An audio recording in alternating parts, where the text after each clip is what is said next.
This channel does not promote any violent, harmful, or illegal activities. All content provided by this channel is meant for an educational purpose only.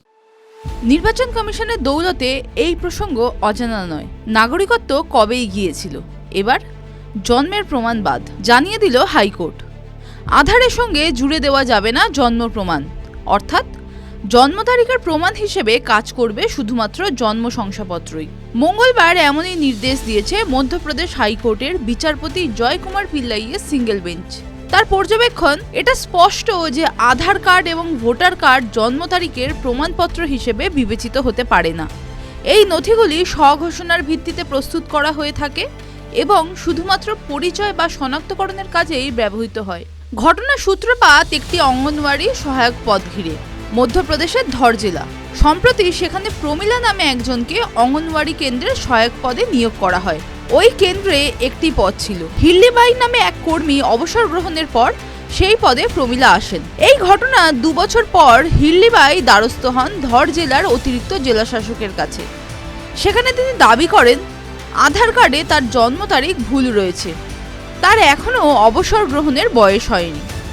এরপর সেই আধার card ও voter কার্ডে লেখা বয়সের নিরিখে জেলা শাসক তার চাকরি তাকে ফিরিয়ে দেয়। কর্মহীন হয়ে পড়েন প্রমীলা, দ্বারস্থ হন উচ্চ আদালতে। তারপর হিল্লিবাইয়ের বিরুদ্ধে পদক্ষেপ করে উচ্চ আদালত।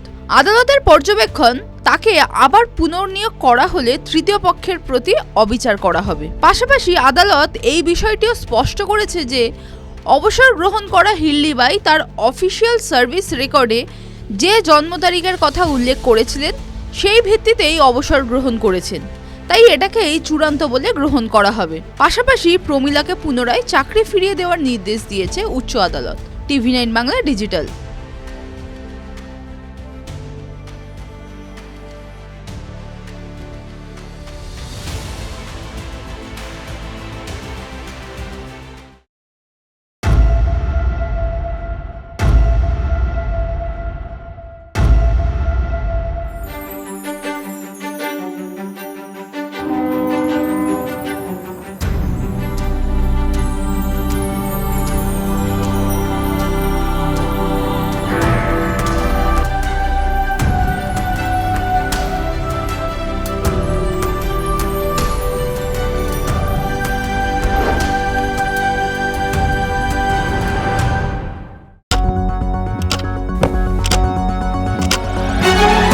রাজনীতি শুধুই কি রাজার নীতি?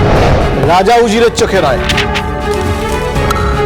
আপনার আমার চোখে সমাজের ছবি।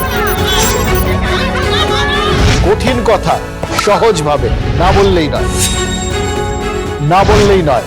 প্রতিদিন রাত 9টায় TV9 বাংলায়। TV9 বাংলা না দেখলেই নয়।